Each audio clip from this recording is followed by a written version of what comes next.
Hello everybody and welcome to this video where I'm going to analyse the Rumens poem The Emigree. As always, let's start by looking at the poet. Rumens was born in 1944 in London. She's a poet, lecturer and translator, has lived in Belfast and Wales and travelled widely in Russia and Eastern Europe. When you're reading this poem for the first time, you could be mistaken for thinking that it was written by somebody who wasn't English, but actually that's the case with a lot of the poetry of Rumens. She often writes about foreign customs, cultures and languages, and we see that in this poem. Her poetry as a whole is filled with arresting imagery and symbolism, and we certainly see that in the Emigree.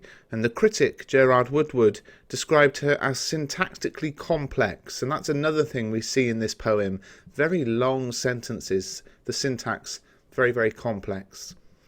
So this poem comes from the 1993 collection Thinking of Skin's New and Selected Poems. This is a book filled with poems that are about political consciousness.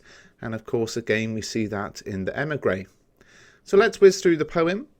I'll give you my sort of line-by-line translation just to make it easy to understand. Some of this poem is ambiguous, and I think probably the power and conflict cluster as a whole is filled with lots of ambiguity. There are lines that you read and you think, what does that mean? Now, the good thing about this is we don't actually have to worry too much about what the lines mean all of the time, because it's not like we're just writing about a literal translation in the poem. We're analysing the poet's use of language, structure and form. We don't just care, what's the story of the poem, but pretty much this is what's going on. There once was a country. I left it as a child, but my memory of it is sunlight clear. For it seems I never saw it in that November which, I am told, comes to the mildest city. The worst news I receive of it cannot break my original view, the bright filled paperweight. It may be at war, it may be sick with tyrants, but I am branded by an impression of sunlight. So in this stanza what's really being said is that there once was a country. I left it when I was a child, but I still remember it really well. I never saw it in difficult times which every place experiences. And even the worst things I hear about it now don't stop me thinking positively about it. There may be a war there, it might have been invaded by evil people, but I cannot think of it as anything but positive. Stanza 2 moves on. The white streets of that city, the graceful slopes, glow even clearer as time rolls its tanks and the frontiers rise between us, close like waves. That child's vocabulary I carried here like a hollow doll opens and spills a grammar. Soon I shall have every coloured molecule of it. It may by now be a lie, banned by the state, but I can't get it off my tongue. It tastes of sunlight. So what's this saying? Well, the white streets of that city, the slopes, they glow even brighter as time goes by, and the divisions rise between this place where I currently am at and that place. The childish vocabulary, the words I learnt as a child, I've brought with me, and they come out at times. And that language is banned there now, but I can't stop speaking it. It's an amazing place. This final stanza really is where there's a lot of ambiguity. I have some ideas. You put your own in the comments section if you have some other ideas. I have no passport. There's no way back at all, but my city comes to me in its own white plane. It lies down in front of me, docile as paper. I comb its hair and love its shining eyes. My city takes me dancing through the city of walls. They accuse me of absence. They circle me. They accuse me of being dark in their free city. My city hides behind me. They mutter death, and my shadow falls as evidence of sunlight. So again, like so many of the poems, it gets pretty ambiguous at the end. But what we do know is that the speaker is saying, I don't have a passport, I can't go back, but my memories stay with me. Now, the white plane, I think that might be a newspaper, but it could be just the memories. So I'm going to say, I look at it in the paper. I dance through the city in my mind. They, and we don't know who the they is for sure, accuse me for not being there. They persecute me. They want to kill me. But I still feel positively about the place. Now, one of the things we know about this poem is that neither the city nor the country is ever named. And this lack of specific detail seems important, it seems intentional. It's as if the poet wants her poem to be relevant to as many people who've left their homelands as possible. We know that from the title, Emigree is a woman forced to leave her native country, often for political reasons. So we know the kind of topic of the poem, and the lack of specificity means that it sort of applies to everybody, which we see in a number of poems. We see that in Exposure, don't we, as another example of a poem which refuses to be specific so that in its generality it applies to many. So what do we think of this poem as a power and conflict poem? I think it's one of the trickiest poems, and there are a few different things you can think about, but I think the best thing in terms of power and conflict is to think about the power of place. Despite leaving a place which is dangerous, the speaker passionately loves it. So it can be seen as a poem about the power of place.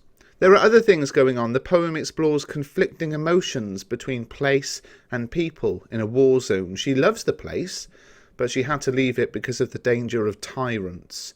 And there are other interpretations, but I'm choosing this one, the power of place, because there's a lot of contrast and juxtaposition of positive and negative in the poem. And I think that reflects the power of the place, that the positive impact of it overpowers the negative.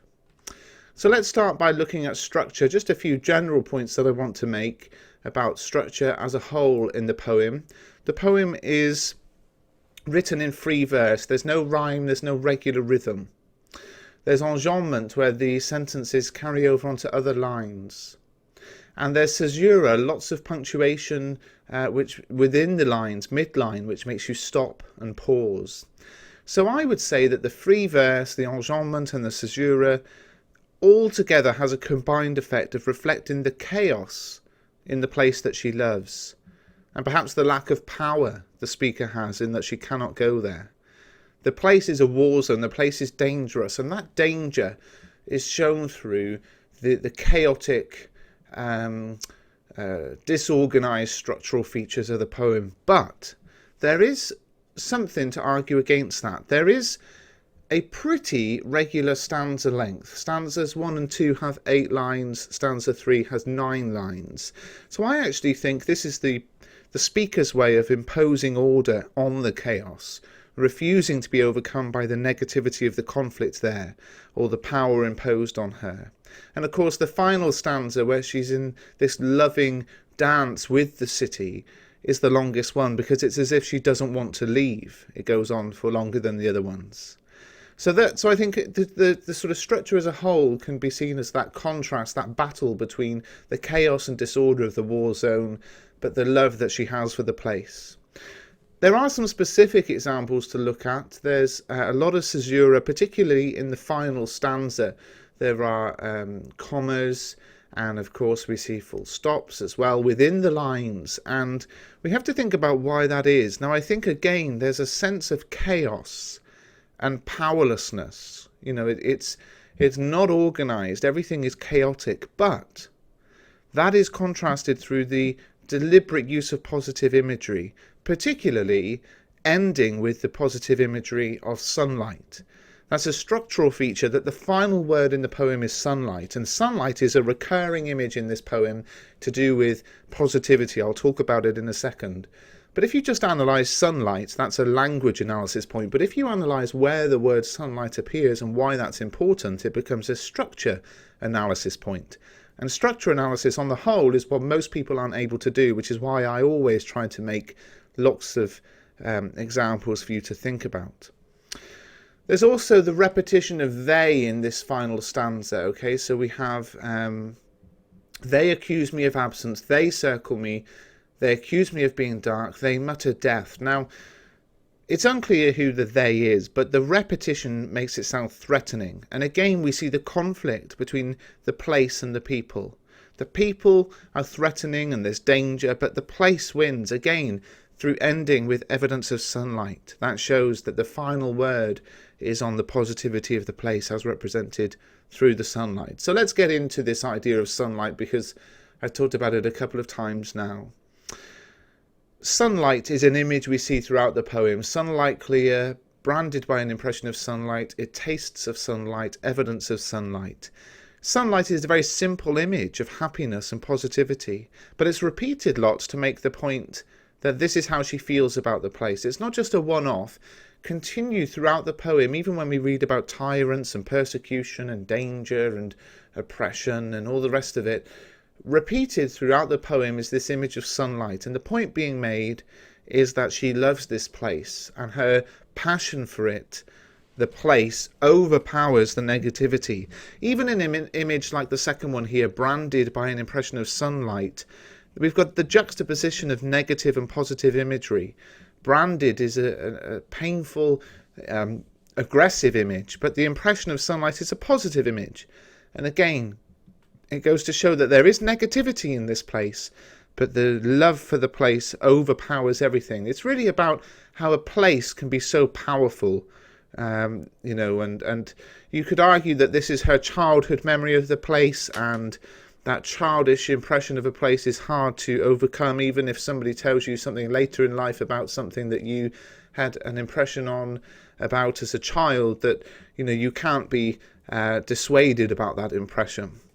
One of the nice images is the bright filled paperweight, and this again shows the power of the place. What does a paperweight do? You might not know, because it's not something we see a lot of these days, but it's something like this on the screen, and the idea is that if you've got a lot of papers on your desk, you just put this paperweight on the papers and it holds them down, keeps them steady. So if you open the window, it doesn't blow the papers everywhere, or if you want to keep something in certain order. So why an image of a paperweight? Well, it's about stability. It holds her steady, it holds her still. There's some personification in the poem which is quite interesting as well. The city begins as sick, then it comes to me, then it lies down, then it takes me dancing. And if you think about it, this is almost like the personification of the city as a lover. It's like a love relationship, isn't it? It comes to me, it lies down, I brush its hair, it takes me dancing. And this personification, giving human attributes to something that isn't human, because obviously a city cannot, lie down, cannot take you dancing. The personification of the city shows just how much she loves this place, the power of the place. Above everything else that she knows about it, she is in love with this place. And it's like a romance story, the imagery of romance. So the poem is about power, the power of a place, and in that sense it might compare well with extracts from the Prelude, the boat stealing episode, where we have the mountain that is powerful and the power of nature, which teaches the speaker a lesson. But in this poem we have a very childlike love of a place which, despite all negativity, despite all messages to the contrary, cannot be downtrodden, cannot be defeated, because the place has power in the speaker's heart. I hope you found this video useful. As I said, there's a lot of images in this poem which are ambiguous. I would encourage you to put comments in the comments section to discuss. Do check out my other videos and subscribe to the channel.